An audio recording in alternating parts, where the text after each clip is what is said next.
Greetings, quiet warriors. The Stoic teacher Epictetus once reflected, "The soul that keeps good company becomes good." It's a simple reminder that the people around us don't just influence our habits, they sculpt our inner world in ways we often don't notice. You've heard the idea many times, you become the average of the individuals you give access to your time and attention.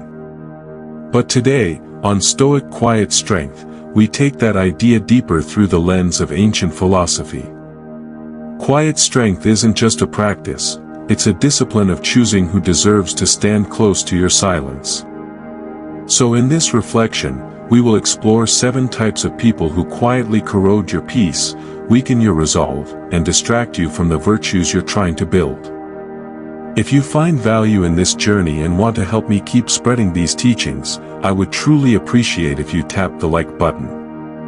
And if you haven't subscribed to Stoic Quiet Strength, consider joining the community and activating the bell, so you never miss a moment of stillness and insight. Now, let us walk into the first kind of person who slowly bends your path away from who you want to be. Number 1. The complainer. Imagine your mind as a clear pond at dawn. The surface is calm, reflective, and open to the light of the rising sun. Now picture someone walking by with a stick, dragging it across the surface over and over again. That person is the chronic complainer. They don't just point out problems, they live inside them. Whether it's the weather, their job, or something as simple as the taste of their morning drink, they never run out of reasons to rehearse misery out loud.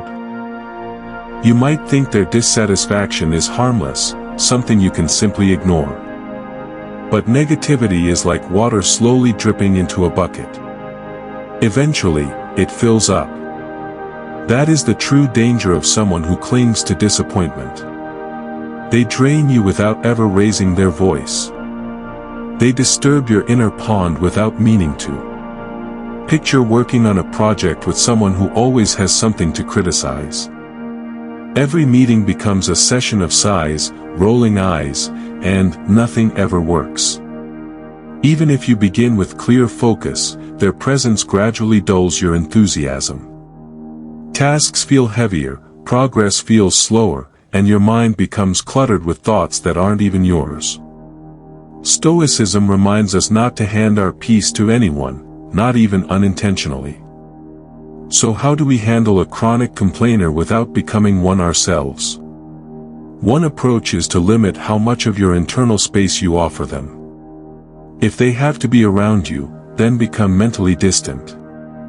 Treat their complaints like passing wind, loud, maybe, but powerless unless you hold on to them. Another simple approach is redirecting the conversation toward the next step rather than the next complaint. If they say, "This will never work," you can respond, "What part can we improve first?" You take their storm and turn it into a task. Marcus Aurelius once said, "You have power over your mind, not outside events." Realize this, and you will find strength. The complainer is an outside event. Their words do not deserve control over your emotional climate. Guard that climate gently but firmly. Let their noise pass over you like a breeze across your pond. And when you feel your surface ripple, steady yourself and return to calm. Now we look toward the second kind of person who twists your peace into turbulence. Number 2. The drama magnet. Imagine living your life as a ship moving steadily across quiet waters. You know your destination, you steer your own wheel, and the waves around you rise and fall in a rhythm you can handle. Then suddenly, you encounter a whirlpool, a swirl of noise, intensity, and sudden storms. That whirlpool is the drama magnet. They move from conflict to conflict as if chaos is their natural habitat. Today it's an argument with a coworker. Tomorrow it's a falling out with someone else. And before you realize it, their storms begin to pull you in. At first, drama can look exciting, even interesting. Their life seems full of color, intensity, and unpredictable energy. But soon the excitement becomes exhaustion. Their problems become your problems. Their conflicts turn into your emotional load. And the ship you were steering begins to drift. Picture a friend who always has a crisis. Last week, they weren't speaking to one person. This week, they're upset with someone else. They bring every detail to you, expecting you to pick a side or solve it for them. Before long, you find yourself resenting people you never had issues with. You wake up carrying tension that doesn't even belong to you. So how do we maintain our course around someone whose life feels like a storm that never ends? One useful tool is reflective listening. Instead of stepping into the storm, you stand at the edge. If they say, "I can't believe he said that to me," you respond, "So you're feeling hurt by his words." You acknowledge their emotion without adding your energy to their chaos. Another powerful technique is to become selectively unavailable. Stoicism teaches us to guard our time as something precious. That means you can disconnect, silence notifications, or create hours of focus where their storms cannot reach you. Seneca once said, "To be everywhere is to be nowhere." If you spend your time chasing someone else's turbulence, you lose your own direction. Let your ship move calmly. Let the whirlpools of others swirl on their own. And if you must stand near them, stand at the shore, not in the middle of their storm. With that, we move to the third type of person who dimly shades the brightness of your growth. Number 3. The naysayer.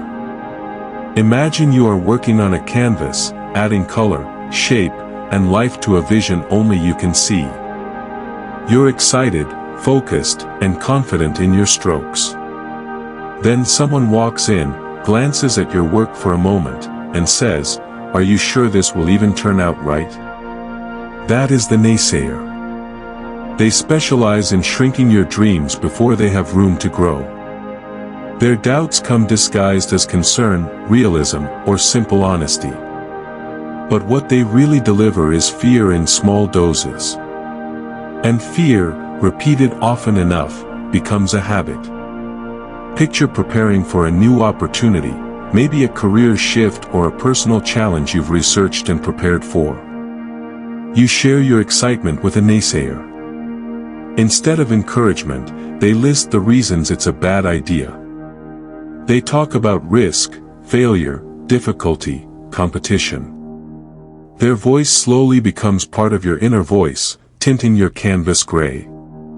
The Stoic path requires courage, not loud, aggressive courage, but steady, silent conviction. So how do we respond to someone who paints doubt onto our dreams?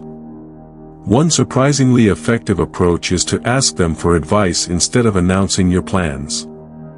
When you ask, "How would you approach this?" you shift them from criticism to contribution. Another tool is positive confrontation. If they try to shut down your idea, you ask, "Then how do you think someone could succeed at this?" Their negativity must now face the challenge of being useful. Epictetus wrote, "We have 2 ears and 1 mouth so that we may listen more and speak less." Listening doesn't mean absorbing negativity, it means choosing what deserves space in your mind. Let the naysayer speak, but don't let them edit your canvas. Step back, breathe, and continue painting with colors that reflect your inner direction, not their outer doubt. And now, let us turn to the fourth type of person, someone who carries the weight of the world in a way that tries to shift it onto your shoulders. Number 4. The victim. Imagine life as a grand strategy game where every player receives the same pieces. Some players move boldly, make adjustments, learn from mistakes, and advance 1 square at a time. But the victim sees the entire board as unfair. If a piece falls, they blame the board. If a move fails, they blame the rules. If life doesn't unfold the way they want, they blame fate, people, the system, anything but themselves. Their story is built around the belief that life is happening to them, never through them. And when you stand close to someone who carries this constant sense of defeat, you begin to feel the weight they refuse to release. Picture a friend who continuously blames every failed relationship on the other person, or someone who says they can't get ahead because the world is set against them. No matter how much advice you give, no matter how many chances they receive, their storyline never changes. You might spend hours listening, trying to help, trying to guide them. But instead of improving, they begin to rely on you as their savior, someone to rescue them from consequences they never take responsibility for. Soon, their helplessness becomes your exhaustion. Stoicism teaches us to distinguish between what we control and what we do not. And someone who lives in a victim mindset refuses to recognize that distinction. So how do we care for them without sinking into their narrative? One approach is compassionate detachment. You can offer empathy without carrying their burden. You can listen without trying to fix everything. You can care, but with boundaries. When they present a problem, instead of solving it for them, you might say, "What step do you think you can take next?" This turns their helplessness into responsibility, gently. Another powerful shift is allowing silence. Not every complaint deserves a solution. Not every story requires your energy. Marcus Aurelius said, "The impediment to action advances action. What stands in the way becomes the way." If someone refuses to see life as something they can influence, you cannot force them. You can only refuse to play the role they cast you in. You remain in your own position on the board, moving with intention, staying in control of your own decisions. And from that place of quiet strength, you step away from their narrative of defeat and move toward the fifth type of person whose sunshine can be just as harmful as storms. Number 5. The toxic positivist. Imagine your emotional life as a garden. Some days bring warm sunlight, and other days bring rain. Some moments are blossoms, others are weeds that need pulling. But the toxic positivist refuses to acknowledge anything except bright flowers. Even when the soil is dry, when pests eat the leaves, or when a storm has broken branches, they insist that everything is perfectly fine. Their intentions may be warm, but their effect is cold. Because when you're hurting, confused, or overwhelmed, just be happy doesn't heal, it silences. Picture going through a heartbreak or a difficult period in your career. Instead of being allowed to feel, to process, to understand your emotions, the toxic positivist tells you to smile, to ignore the pain, to push away anything that doesn't look cheerful. Over time, you begin to doubt your own emotional experience. You feel guilty for feeling sad. You feel weak for needing space. You feel wrong for being human. Stoicism teaches balance, not blind optimism or obsessive positivity. It teaches us to acknowledge reality, not to paint over it with forced brightness. So how do we stay grounded around someone who dismisses anything that isn't cheerful? One simple response is embracing emotional granularity. If they tell you, "Look on the bright side," you can gently reply, "I'm grateful for the good things, but I'm also allowed to feel what I'm feeling." This makes space for both light and shadow. Another approach is gently redirecting the conversation. If they try to skip over your struggle with a simple, "Stay positive," you might say, "I will, but right now I need to understand this feeling first." This brings balance back to the moment. Seneca wrote, "True happiness is, to enjoy the present without anxious dependence on the future." This includes the present as it truly is, not as someone tells you it should be. Happiness is not pretending life is perfect. Happiness is understanding reality and still choosing strength. So when the toxic positivist throws confetti over your carefully tended garden, remember that real growth comes from both sun and rain. And with that clarity, we move toward the sixth type of person, someone whose influence often hides behind charm and subtle persuasion. Number 6. The manipulator. Imagine your life as a script you write each day. You're the main character. You know your values, your direction, and the story you want to tell. But then comes the manipulator, the shadowy editor who quietly alters scenes in your narrative without you noticing. They don't always force you. Often, they persuade gently. They use flattery when they want something, guilt when you resist, and emotional pressure when charm doesn't work. And before long, your story begins drifting away from your original intention. Imagine a friend who always finds a way for you to help them, even when it costs you time, money, or peace. They say things like, "I know you're good at this, so can you just do it for me?" Or, "You care about me, right? Then you understand why I need this." Their requests look harmless at first, but across time, you start to feel used. You find yourself agreeing to things you didn't want to do. You find yourself avoiding conflict because they always twist your boundaries into guilt. Stoicism teaches us that we control our choices, not the expectations of others. So how do we respond to someone who tries to hold the pen to our story?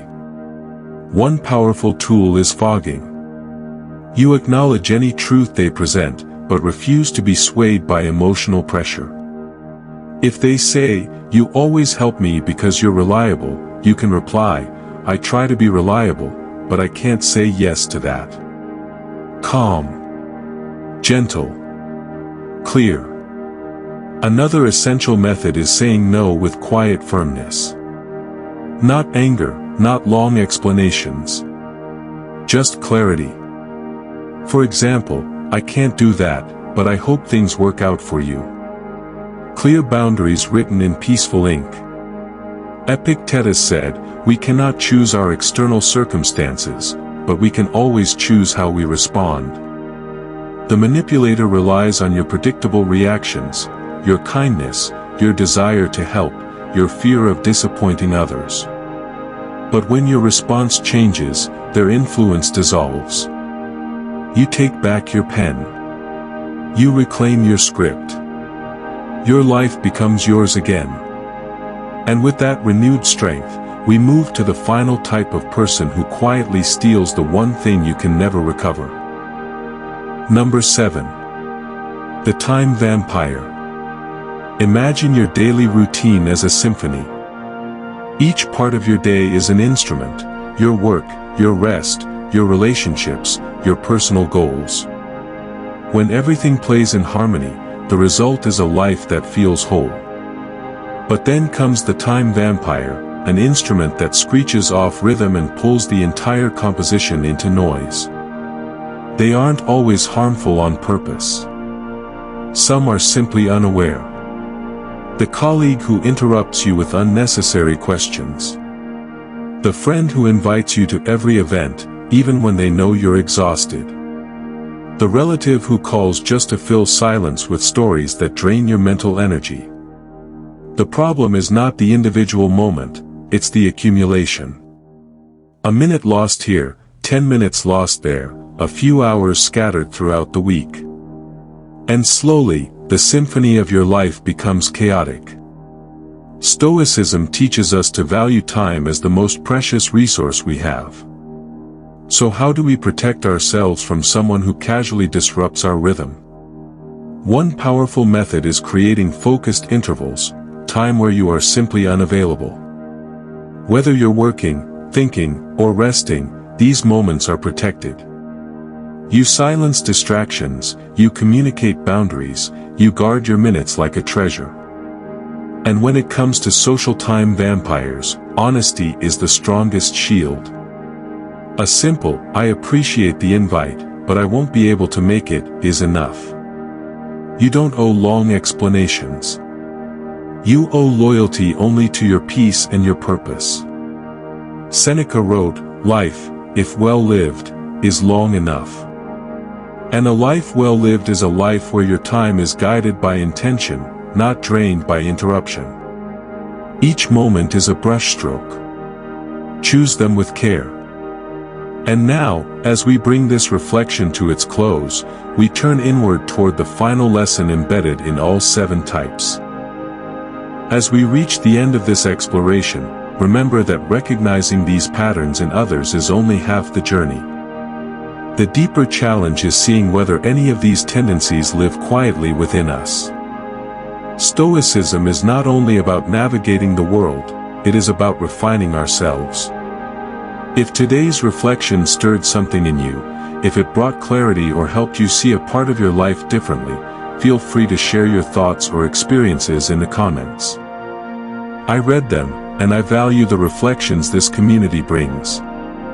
And as you move through the rest of your day, may your choices align with your virtues, may your actions reflect your wisdom, and may your life remain a quiet, powerful masterpiece, guided by your own silence, shaped by your own strength, and lived with intention. This is Stoic Quiet Strength, Power in Silence.